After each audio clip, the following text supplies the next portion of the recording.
All right, so pulling our wheels off first, and we did get some sweet BBS Miata wheels. These are like the lightest wheel ever made. I think they're like 8.5 pounds. They're small, they're 14 by 6s, but that's what we want for this thing anyway, just as light as possible. We got some 185, 55, 14 tires that were super cheap, so put those on there.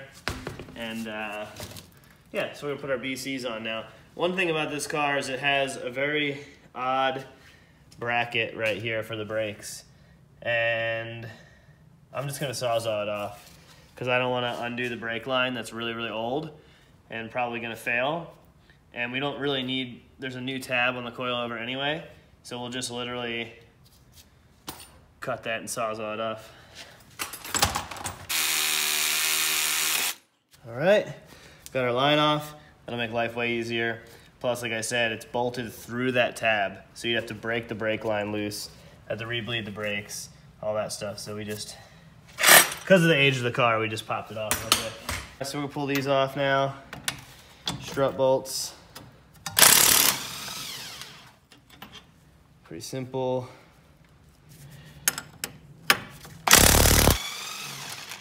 At least they put the strut bolts on the right way. Okay. Those two are undone now. A little bit different with this car than other cars is the, you have to take a little bit of a filler panel off to get to the last strut bolt. We'll go ahead and pull these out of here.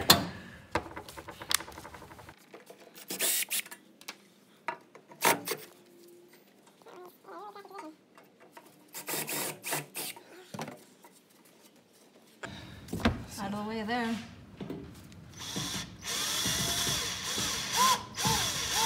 It's like a balance of pushing down hard enough not to strip it, but then the bottom is stripped.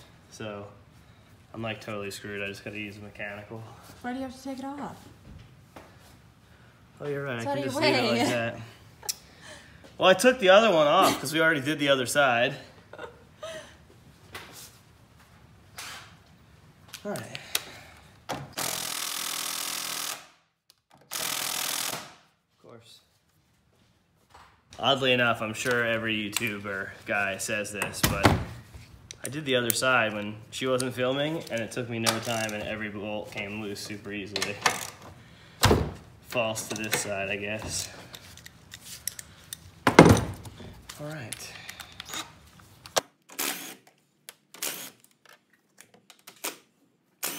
These 3 bolts are done. Should be able to just pull this unit right out of there.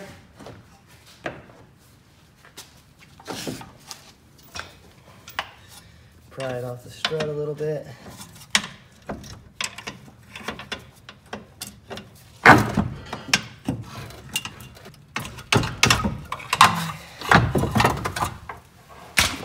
Pull that out of there.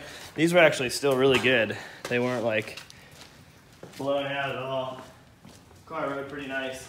They're just very, very soft. So that's our coilover for the rear. That's our stock one for the rear. This is our BC for the front. As always, these are just off the shelf. I didn't get anything custom about these. To be honest with you, I'm curious to see how this thing even works. So I didn't want to go very too far off the beaten path. The spring rates seemed really good from BC, so I went with that. They come with a angled top hat to properly match it. And I saw on the forum that there were some people complaining about this, and I was like, I think they just didn't look in the package. So some people that bought these were like, oh, the size of the bolt in the back, it's for a camber bolt, and the other one's not. Well, the 85 and 86, I guess, had one way, and 87 to 89 had another way. But they give you shims to go in there for the correct size bolt. So I don't know why it's such a big deal, but either way, we do obviously the rebound and compression adjustment right here. It does both. It's 75-25, 75% rebound pretty much. So I just have them set at just 10 for right now until we can set the car up. So let's toss this in there. All right, so we're gonna toss this thing in here. Straight up through the bottom. The car's so cute and little that you don't need another person to stop. I know, everything's so light and small. So, got one caught. The rest of these on there. All right, we have that set at 10. We're gonna start with that around to start at least. We'll see how it ends up being. I'm sure we'll be adjusting it, but we'll go ahead and put these little jobbers back in here.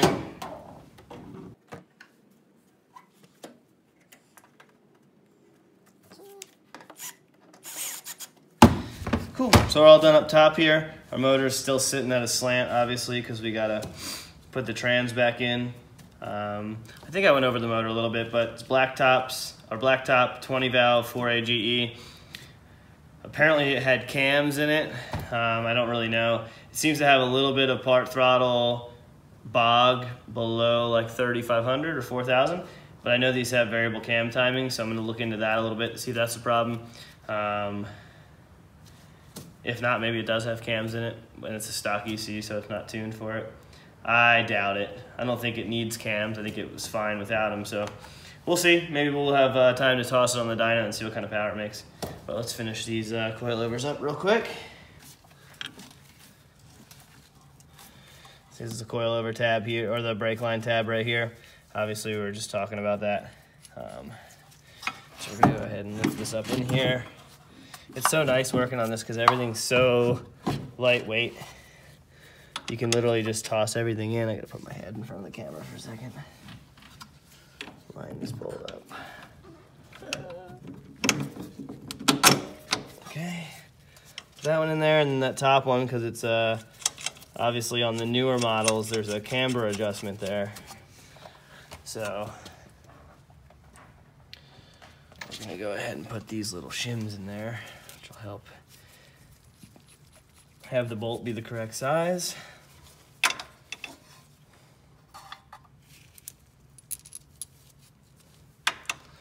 I'm gonna show that really quick. I showed it already. I know, but like how you did it. So since the hole there is for camber, they give you these little slugs that go in here. Pop it in there, make sure it's flush. Come on the other side, do the same thing. And that will make the bolt the correct size so there's not a bunch of slop in there. Then we'll go ahead and tighten up the nut. And that's the entire coilover install for the rear. Super, super easy. Literally, it's 5 bolts. Obviously, you have to cut this tab off. You don't need to. You could have broke the brake line. But I didn't really feel it was necessary. We've got brakes coming soon. We're gonna put brake pads on this. Hopefully the stock handbrake will work. That'll tie up the entire rear of the car. What's actually cool about this car from the factory is it has a tow rod adjustment here. So that's pretty neat. So we got to dial the toe in. And it doesn't seem like with the suspension design that it has, being so simple, that it doesn't have a lot of camber gain. So we'll be able to get this car a little bit lower without having a ton of camber and wearing our tires uneven. All right, so we're gonna pull these off.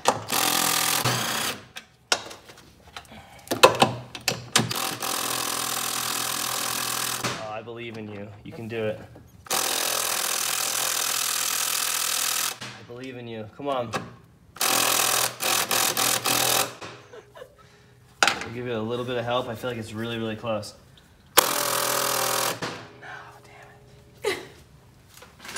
That's what happens when you're lazy. You don't want to reach down and grab the wrench. All right, so top strut bolts are out. We won't be reusing those. BC will supply us with a new one. So then we're gonna pop in here. You're getting a little prequel at this. I've got some 30 mil spacers that I put on here because I'm not gonna make a custom lower control arm or anything. I know spacing the wheel out a bunch makes a crappy scrub radius, but it's really only spacing a 6-inch wheel out to about +5 or 10 offset. So it's still not getting crazy with scrub. It's really just to be simple. In the front, I went ahead and cut that brake line tab off of this side already. Pulled this lower sway bar link off, but I have to pull the upper off. So I'm gonna bust that loose because they give us new sway bar links with with the coilovers. I thought I was gonna bust it loose. Okay. BMW. Yeah, that's a funny way of spelling BMW. See, this, what car is this the copy of for the BMW? Like a Elan or something, not Elan, Z1 or something. Little guy. I don't know. Oh, it's a M1. The crazy car that the touring car that they built as a street car. That's what it is. It's mid-engine BMW, like the only one.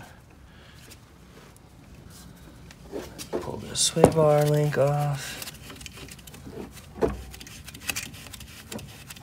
Which is proving to be a little bit of a pain because it's actually spinning the whole ball joint. Put a little leverage on it, and that should come right off. We don't need them anyway, so if we blow the ball joint out, who cares? All right. Sway bar tab is off. Can pull these strut bolts off.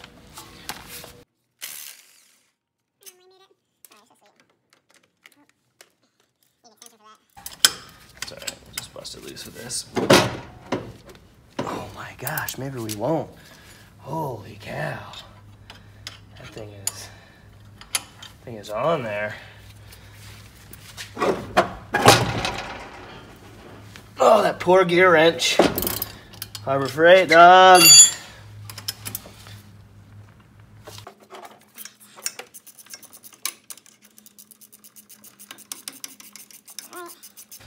So obviously we're gonna pull this bolt out of here and its strut's gonna be out. And then we're gonna put our new BC one right back in the front. This car, without having to do a video or explaining anything, you could probably do the entire coilover install in probably about 45 minutes. It's crazy. Very, very simple. There we go. That's nice of them. They make a brake line that actually is long enough to not get jammed up against anything. All right, so front is off. Our front coilover replacement is here. They've got the tab for the brake line again on here. What's different about this in the front is the newer ones, I guess, have 4 bolts. The old ones have 3. So all we do is you can drill it and make 4, or you can knock the stud out. So we're just gonna knock the stud out. It's the easiest way to do it. And by the way we do that is just whack it with a hammer and knock it out of there. So for right now, we're just gonna stick this up in here and find out which one we gotta knock out, which looks like it's gonna be this back one.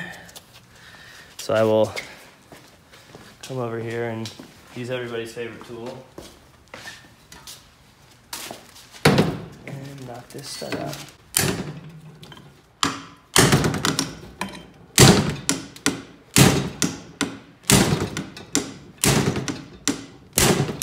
Jeez, that thing's in there.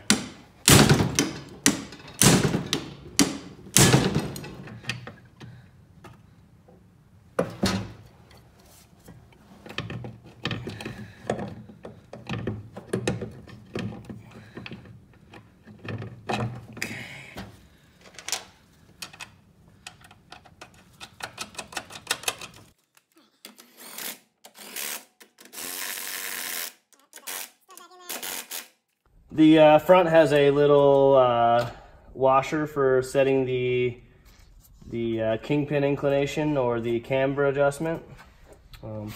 So for this current setup, we're just going to run it at basically what would be your 3 o'clock there. And then we have these little washers that go in there to help for the misalignment of the bolt. So we're going to go ahead and put those in there. Pop this little guy in there as well. Make sure you match your KPI to the same on each side. Even if you have camber plates, it's important to have the actual adjustment here at the correct side, or at least at the same left to right. because you don't want to have one wheel have more camber from the strut and knuckle to the, or from the knuckle to the actual strut itself. Little pro tip. Headphone users. Get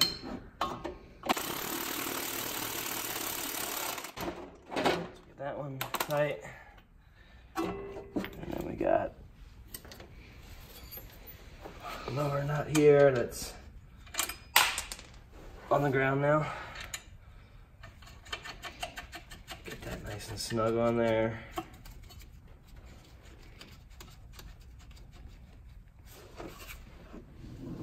Give ourselves a little rotation. Work smart, not hard.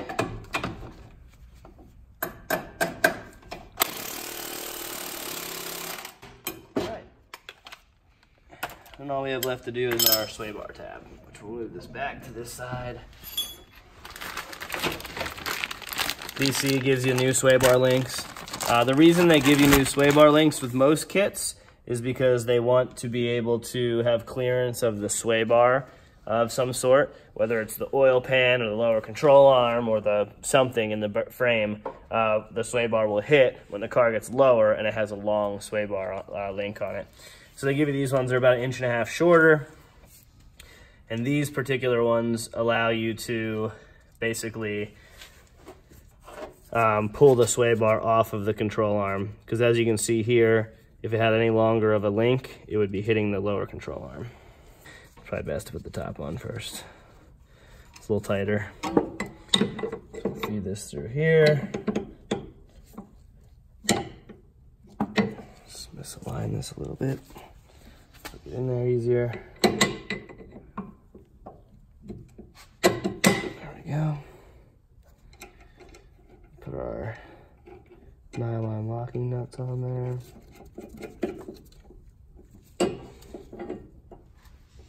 And then pop our lower link in. They give you a little spacer here to help with the spacing between the tie rod and the new bracket.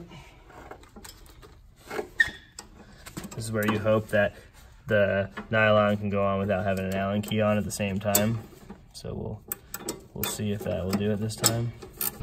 All right, so that pretty much concludes our actual coilover install. Push this brake line back in here.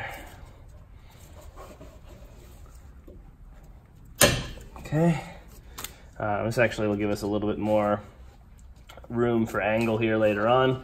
But as you can see, there's not a ton of angle from the factory. It's actually not that bad. The AW11 has a rack that has quite a bit of throw, but in the later in the video, we'll be modding the knuckles on here to hopefully get a little bit more angle. Pretty simple modification there. Hopefully with the added wheel spacer clearance and the smaller diameter tire, we can get another 15 or 20 degrees out of this, which will put us near 50, which I think will make this thing really, really good to drift, especially on the budget that we're doing it on.